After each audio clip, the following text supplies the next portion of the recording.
Hello，大家好，我係小文。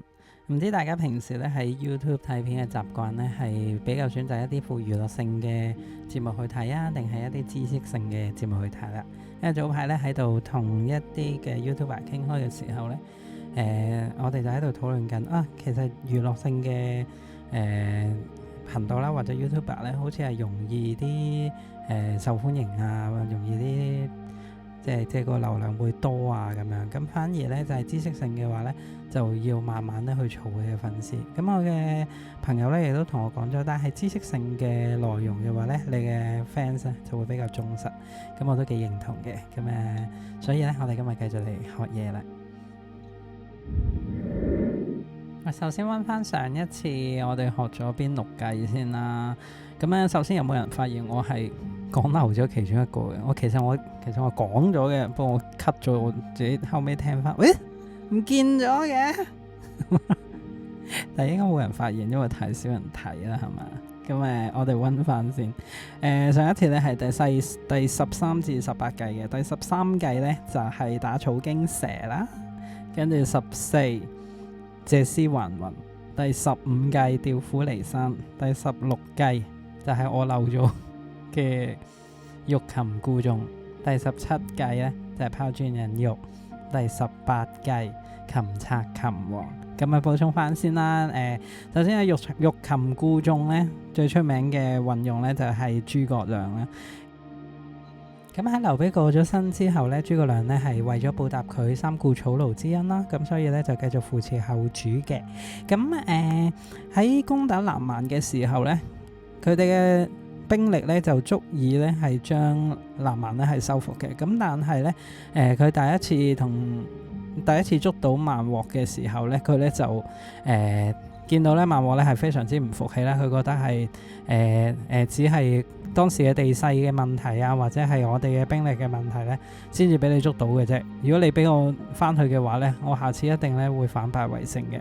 咁諸葛亮當時咧就採取咗欲擒故縱嘅方法啦，就放佢翻去咧，而且咧唔止一次嘅，係7次咁多。最後咧先至咧孟獲咧就最終咧就放棄咗，然後咧就唔再同蜀漢咧係為敵噶啦。咁最終咧諸葛亮咧都用翻孟獲咧去統治南蠻嗰一邊嘅。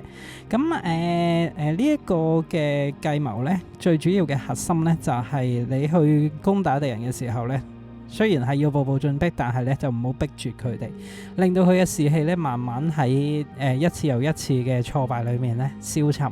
咁而最終咧，佢哋咧就放棄反抗啦。如果唔係咧，你攻打得佢太緊要嘅時候咧，佢哋咧就有機會伺機下一次咧就去到報復啦。咁呢個就係第16計欲擒故縱嘅典故啦。咁補充翻上一次嘅。咁我哋開始今次嘅第19計至到第24計啦。咁第4章咧就係混戰計，即係咧喺對戰嘅時候咧，我方嘅形勢咧其實冇特別大嘅勝算喺當中嘅。咁點樣可以喺當中突圍而出咧？咁今次咧就可以用以下呢6個計策啦。咁首先咧第19計咧就係釜底抽薪啦，然後20計渾水摸魚，第21計金蟬脫殼，第22計第22計咧就係關門捉賊，第23計遠交近攻，第24計假道伐隙。咁逐個嚟講啦。咁首先咧第19計咧釜底抽薪啦。咁釜底抽薪係咩嚟咧？釜咧，如果大家記得曹植嘅七步成詩啦，七步詩裏面咧鬥在釜中泣嘅釜咧就係呢個釜啦。咁釜底抽薪咧就係喺一個承載住即係煲緊嘢，你當一個煲啦。而家我哋應該叫一個鑊啊，一個器皿。咁喺度煲緊嘢嘅時候咧，嗰個薪咧就係木頭嗰個薪嚟嘅，即係薪火，即係用燃燒緊嘅木頭啦。咁喺煲緊嘢嘅時候偷走一啲嘅下面燃燒緊嘅木頭，咁即係講緊咩呢？即係咧你對戰緊嘅，你同呢班敵人對戰緊嘅時候咧，喺佢哋嘅背後啊，或者係咧喺佢哋嘅當中咧抽走咁一啲嘅兵力，即係削弱佢哋嘅一啲嘅兵力啊，或者係實力啊，或者係佢哋一啲重要嘅條件，咁從而咧令到佢哋嘅力量咧慢慢咁樣被減弱咧，跟住再去進攻嘅時候咧，你就可以取勝啦，係嘛？咁啊，第20計咧就係渾水摸魚啦。我成日唔知點解想講魚目混珠。咁渾水摸魚係乜咧？就係咧當喺你嘅敵人咧係主要咧就係迷惑你嘅敵人啦，即係將佢哋嘅愚昧咧係加以運用，從而咧係取勝嘅。咁啊，即係咧令到佢哋咧被一啲假嘅嘢咧係蒙騙咗，然後咧就去誤導佢哋啦，跟住咧從而咧就獲得勝利嘅。咁呢個咧你喺捉棋啊，或者係咧喺對住一啲商業上面，你對住你嘅競爭對手咧都可以用到嘅。咁啊，第21個咧就係金蟬脫殼啦。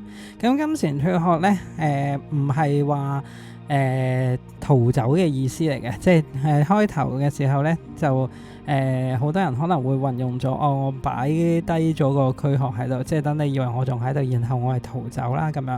咁但係實際嘅用途咧就唔係咁樣嘅，實際用途咧金蟬脫殼咧係喺呢邊我哋係對緊敵嘅時候咧，咁就分散一啲嘅兵力咧喺第二度咧再去做一啲嘅攻打，咁就唔係一個退走嚟嘅，佢只係咧留低一部分嘅重要嘅兵力啦，巨大嘅嘢咧喺度咧誤導緊你嘅敵人，等佢以為你嘅兵力咧仲係集中喺呢度，但係咧你已經咧係另起爐灶啦咁樣。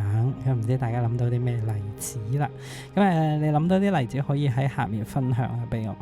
咁之後咧第22計咧就係關門捉賊。關門捉賊係咩咧？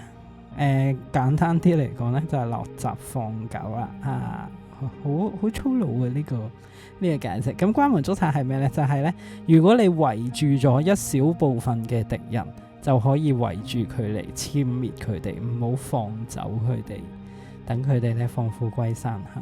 咁咧就係逐一擊破咁樣，即係圍剿啦。你當如果你係圍咗少部分嘅敵人咧，就用你多過佢嘅兵力咧去誅殺佢哋，係啦。咁就去從而咧將敵方嘅實力咧慢慢越嚟越削弱，跟住咧從而咧就取得大勝利啦。